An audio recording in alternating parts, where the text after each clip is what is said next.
Hello everyone, welcome. Today I'm going to go over 5 vintage cards that I think you should invest in and 5 modern cards I think you should invest in. And for various reasons I feel that they're very undervalued and that they will at the minimum double in their money within a year's time.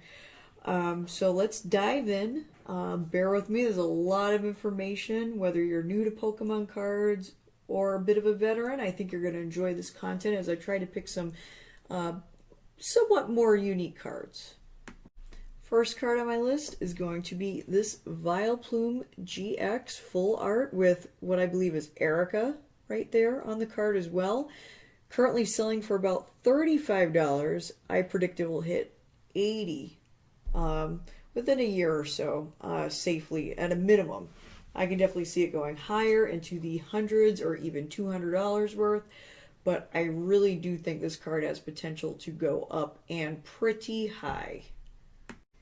Number 2 on my list is going to be this Eevee GX full art card. It's kind of an alternate art promo. What makes this card unique is that it was only sold in the Pikachu and Eevee GX Premium Collection box, which retailed at about $30. It could be now purchased for about $50 and it has some other great cards in it. I do recommend purchasing that at $50. But this card in particular is some of the most bizarre art I've ever seen on a Pokemon card. For that reason alone, I think it's going to shoot up in value when it can be purchased right now at about $15. Easily $30 within a year. Are you kidding me? Oh, this is going to go way up. This card is going to be $50, $60, I believe, within a year. And it may go into the hundreds and 200s within a few years. This is going to be a highly collectible, desirable card in the long term. Eevee's iconic. Don't see Eevee love going anywhere anytime soon. Alright, number 3 on my list is going to be this spectacular Pikachu and Mimikyu card. I think I touched on that in my Pokemon Finance Basics video. So this card has a few desirable components here. It's a great holo. I've seen a lot of them with swirls in them. You have the Mimikyu, one of the most popular Pokemon, right next to what is, I think, the most popular Pokemon, Pikachu. It's going to be hard to get this card in a PSA 10 because I believe it was only sold in team-up blister packs. Like check lane blisters with the coin on top of it. So I think that's going to make it hard to get in a PSA 10.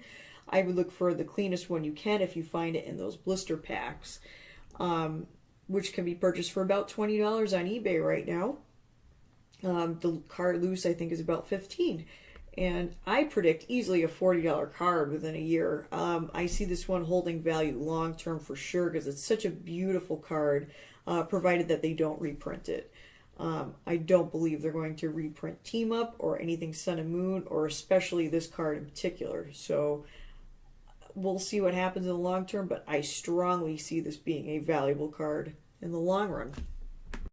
So card number 4 on my list is going to be this magnificent Pikachu promo from Sword and Shield. It's kind of a no-brainer why this card is great. It has beautiful artwork. You have the Galarian starters there, which are beloved. Pikachu looks fantastic in this promo. It's just such a strong card. And right now it can be purchased for about $50. And the whole box set that it came in is about $100, which was originally $20 that I purchased on sale for $8. But that's a last year problem, you know? So we're looking at it today. Is it worth $50? Absolutely, if it has no signs of wear. I would absolutely pick up another one at $50. I see this continuing to go up in value. It will over time. It is such a beautiful and unique promo card. Definitely over $150 card within a year or so for sure, and could be much higher. So up next we have Gengar from the Stow Onside Champions Path Pin collections. I think this one might take you guys by surprise a little bit, but honestly it's a gorgeous card. Look at that art on that card. At about $5 to $10 a card, I think this would be an excellent investment in the long term. Probably $20 within a year or so for this card, but could be $30, $40, $50, and 5-10 years down the road could be a couple $100 card. So this is one to keep in mind. If nothing else is considered, I think it's a gorgeous card and should be added to your collection.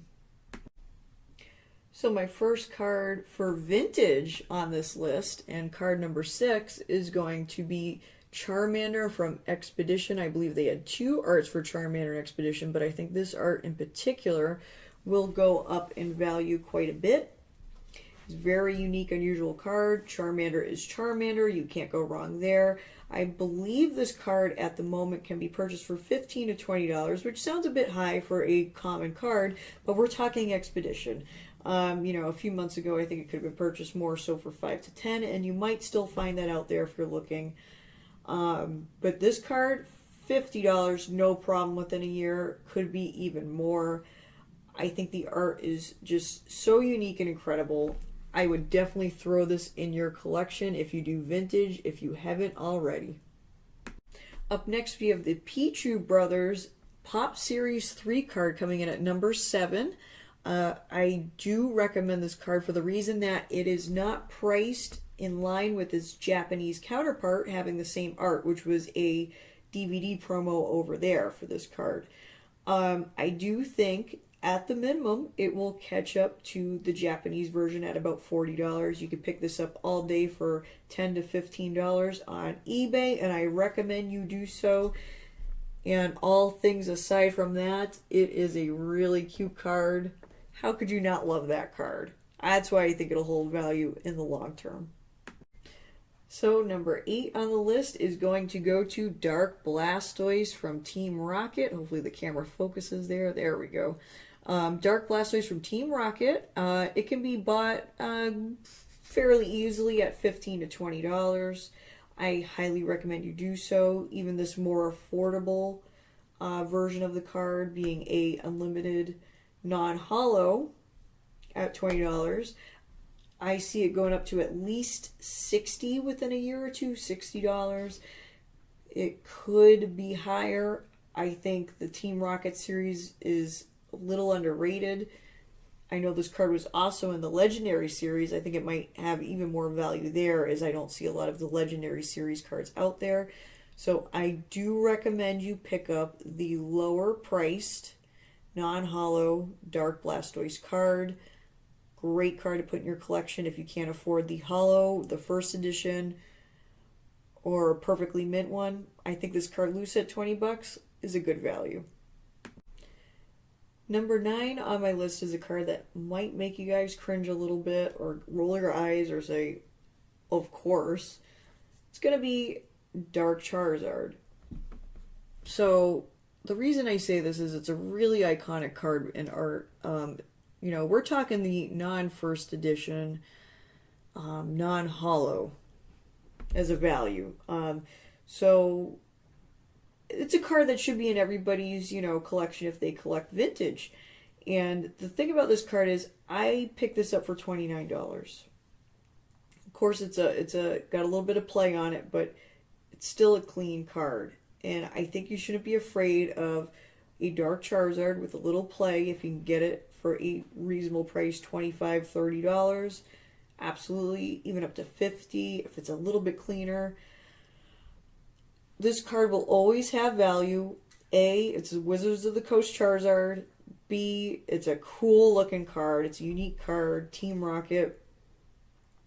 Definitely recommend it. I just will always have a soft spot for this card. You see it at those prices, absolutely buy it. And if you can afford the nicer versions, the holos, grab that up. If you can get a first edition, grab that up too.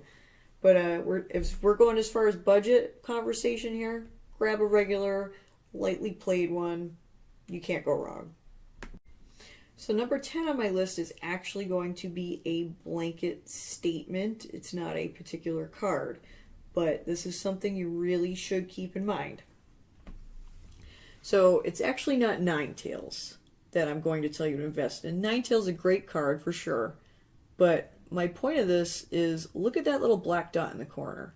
You see how unusually miscut this card is?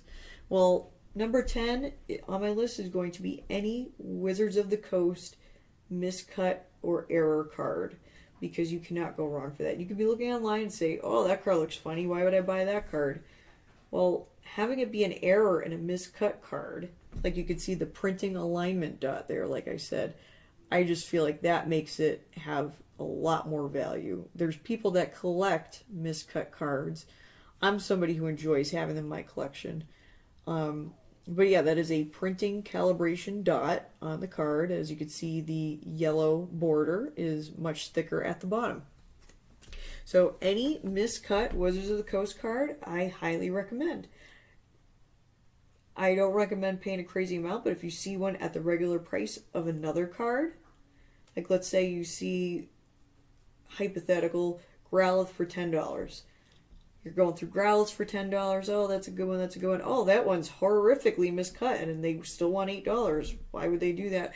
Well, that's a loss on their part, because that card could be worth $50, $60 just because it's so significantly miscut, because error cards have a lot more value. They're much scarcer out in the world, and certain people pay a lot of money for them. So I know number 10 is a blanket card statement, but I really wanted to include that tidbit of information as keep an eye out when you're shopping for all of these cards for error cards. Even modern error cards, still really cool, still have value, but Wizards of the Coast errors, look out. Look out for those for sure. I know there's rabid collectors that already will, but if you see it, keep that in mind. That card will have more value than what you're paying for it. Will go up in value as other error cards do. And that's going to be really number 10. I'm sure you're hoping for a particular card, but I'm going to repeat this series. There will be many more cards that I'm going to list off for you guys. This is just the first one. I want you guys to let me know in the comments if you like this video. If you didn't like it, let me know why and what I can do to change. So with that said, we're going to go ahead and end the video there. Let me know in the comments if you want to see more cards that I think would be a sound investment. I want you guys to keep in mind that I do not have a college degree in Pokemon finance, so take my personal opinions with a grain of salt. And, I hope that your collection grows and becomes prosperous in the future if that's what your goal is. And, definitely take a look at my other Pokemon videos if you haven't already. Definitely subscribe and leave a like. Bye for now and take care.